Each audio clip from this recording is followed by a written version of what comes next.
മറ്റൊരു അഭിമാന പ്രോജക്റ്റ് എന്ന് പറയുന്നത് വയനാട്ടിൽ തുടങ്ങാൻ പോകുന്ന ട്രൈബൽ യൂണിവേഴ്സിറ്റിയാണ്. നമുക്കറിയാം, ഇന്ത്യയിൽ തന്നെ 4 സ്റ്റേറ്റുകളിൽ മാത്രമാണ് ട്രൈബൽ യൂണിവേഴ്സിറ്റി നിലവിലുള്ളത്.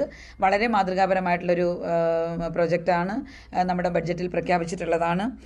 ഏറ്റവും മികച്ച രീതിയിൽ തന്നെ അത് നടപ്പിൽ വരുന്നതിന് വേണ്ടിയിട്ടുള്ള ചർച്ചകളും കാര്യങ്ങളുമൊക്കെ വകുപ്പിൽ നേതൃത്വം കൊടുത്തുകൊണ്ടിരിക്കുകയാണ്. അപ്പോൾ അത് നമ്മൾ 100 ദിനത്തിൽ പറഞ്ഞിട്ടുള്ളത് അതിൻ്റെ SPV തയ്യാറാക്കുന്നതിന് വേണ്ടിയിട്ടാണ് നമ്മൾ ഉൾപ്പെടുത്തുമെന്ന് പറഞ്ഞിട്ടുള്ളത്. അപ്പോൾ അത് തീർച്ചയായിട്ടും നമുക്ക് ഏറ്റവും അടുത്ത ദിവസത്തിൽ തന്നെ അതിനൊരു സ്പെഷ്യൽ ഓഫീസറെ വെച്ച് മുഖ്യമന്ത്രിയുടെ കൂടി സാന്നിധ്യത്തിൽ നമുക്കത് തീർച്ചയായിട്ടും അദ്ദേഹത്തിൻ്റെ പിന്തുണയോടുകൂടി നമുക്ക് നടപ്പിലാക്കാനായിട്ട് സാധിക്കും.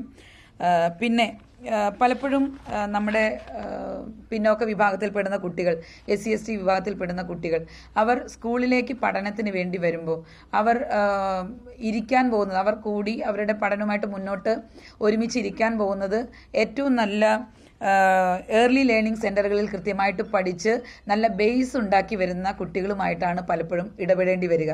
അപ്പോൾ അതുമായിട്ട് ബന്ധപ്പെട്ട് നമ്മൾ നോക്കുമ്പോൾ ആ ഒരു സമഭാവന അല്ലെങ്കിൽ ഒരു സമത്വം പലപ്പോഴും കിട്ടാത്തൊരു സാഹചര്യം. കാരണം ബേസ് ഉള്ള കുട്ടികളും ബേസ് ഇല്ലാത്ത കുട്ടികളും എന്ന തരത്തിൽ ചില തരത്തിലുള്ള പ്രശ്നങ്ങൾ നമുക്ക് പലപ്പോഴും ബോധ്യപ്പെട്ടിട്ടുണ്ട്.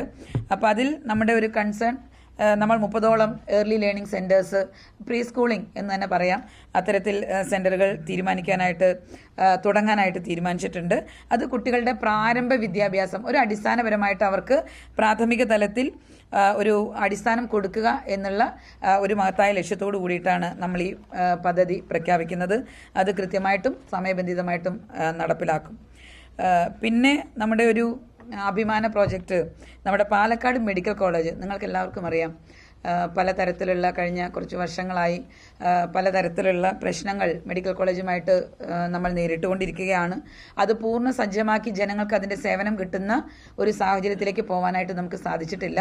അപ്പം അതിൽ നമ്മൾ വന്നതിന് ശേഷം SC ഷെഡ്യൂൾഡ് കാസ്റ്റ് ഡിപ്പാർട്ട്മെൻറ്റിൻ്റെ നേതൃത്വത്തിൽ വളരെ വിപുലമായിട്ടുള്ള ചർച്ചകൾ, മീറ്റിങ്ങുകൾ അവിടെ സംഘടിപ്പിക്കുകയുണ്ടായി. അതിൻ്റെ അടിസ്ഥാനത്തിൽ അതിൻ്റെ ഒരു മോണിറ്ററിങ്ങിന് വേണ്ടി നമ്മൾ കൃത്യമായിട്ട് ഒരു കമ്മിറ്റി രൂപീകരിച്ച് അതിപ്പോൾ നമ്മൾ കൃത്യമായി പറഞ്ഞ ആ ഇടവേളകളിൽ അതിൻ്റെ മീറ്റിങ്ങുകൾ നടത്തി എവിടെയൊക്കെയാണോ പോരായ്മ അത് തിരിച്ചറിഞ്ഞുകൊണ്ട് അതിന് വേണ്ട പ്രവർത്തനങ്ങൾ നടത്തി വരികയാണ്. ഇന്നലെ മിനിസ്റ്ററെ കണ്ടപ്പോഴും അതൊരു വലിയ പ്രൊജക്റ്റാണ്. നമുക്കൊരു ട്രോമ കെയർ യൂണിറ്റ് തന്നെ തുടങ്ങണമെന്നുണ്ടെങ്കിൽ അതാണ്, കാരണം നാഷണൽ ഹൈവേയുടെ തൊട്ടടുത്തുള്ള ഒരു മെഡിക്കൽ കോളേജാണ്. അപ്പോൾ നിലവിൽ ട്രോമ കെയർ യൂണിറ്റ് ഇല്ല. അപ്പോൾ ഒരു 24 മണിക്കൂറും പ്രവർത്തിക്കുന്ന ഒരു ട്രോമ കെയർ യൂണിറ്റ് അവിടുത്തെ ജനങ്ങളുടെ ആവശ്യമാണ്, ആ മെഡിക്കൽ കോളേജിൻ്റെ ആവശ്യമാണ്. അത് കൃത്യമായിട്ടും സമയബന്ധിതമായിട്ടും രൂപീകരിക്കണമെങ്കിൽ വലിയ സാമ്പത്തികമായിട്ടുള്ള ബാധ്യത വരുന്ന ഒരു പദ്ധതി കൂടിയാണ്. അപ്പോൾ അത് ഇന്നലെ നമ്മൾ മന്ത്രിയുടെ ശ്രദ്ധയിൽപ്പെടുത്തിയിട്ടുണ്ട്. അപ്പോൾ അതുമായിട്ട് ബന്ധപ്പെട്ട് വിശദമായിട്ടുള്ള ഒരു പ്രപ്പോസൽ കൊടുക്കുന്നതിന് വേണ്ടി ആവശ്യപ്പെട്ടിട്ടുണ്ട്. അത് നമ്മൾ അടുത്ത ദിവസങ്ങളിൽ തന്നെ സബ്മിറ്റ് ചെയ്യുന്നതാണ്. പിന്നീട് ഇന്നലെ പറഞ്ഞതുപോലെ തന്നെ ചർച്ച വളരെ ഫലപ്രദമായിരുന്നു. 2 മിനിസ്റ്റേഴ്സുമായിട്ടാണ് സംസാരിച്ചത്. ഒന്ന് പട്ടികജാതി വിഭാഗം മന്ത്രിയുമായും അതുപോലെ തന്നെ പട്ടികവർഗ വിഭാഗ മന്ത്രിയുമായിട്ടും സംസാരിച്ചു, OBC വിഭാഗവുമായിട്ടും സംസാരിച്ചു. അപ്പോൾ അതിലൊക്കെ തന്നെ വളരെ അനുഭാവപൂർണ്ണമായിട്ടുള്ള ഒരു സമീപനം എല്ലാവരുടെയും ഭാഗത്തു നിന്ന് ഉണ്ടായിട്ടുണ്ട്. അപ്പോൾ നമ്മൾ തയ്യാറാക്കി കൊണ്ടുവന്ന പദ്ധതികൾ അവരുടെ മുന്നിൽ പ്രസൻറ്റ് ചെയ്തിട്ടുണ്ട്. അവർക്ക് അതിൻ്റെ കോപ്പി കൈമാറിയിട്ടുണ്ട്. നമുക്ക് ഉടനടി കേന്ദ്രത്തിൽ നിന്ന് ലഭിക്കാനുള്ള 214 കോടി രൂപ എത്രയും പെട്ടെന്ന് ലഭിക്കുന്നതിന് വേണ്ടി ഗവൺമെൻറ് തലത്തിൽ നടപടി സ്വീകരിക്കുമെന്ന് കേന്ദ്രമന്ത്രിമാർ ഉറപ്പ് തന്നിട്ടുണ്ട്. പിന്നെ ഇതിൽ PM അജയ് പദ്ധതിയുടെ ഭാഗമായിട്ട് നമുക്ക് 78 കോടിയാണ് കിട്ടാനുള്ളത്. അതുപോലെ തന്നെ പട്ടികജാതിക്കാർക്കെതിരായിട്ടുള്ള അട്രോസിറ്റീസിൻ്റെ ഭാഗമായി നിയമപ്രകാരമുള്ള തുക 136 കോടിയും, ഇത് രണ്ടും കൂടെ ചേർന്നിട്ടാണ് ഈ 214 കോടി വരുന്നത്.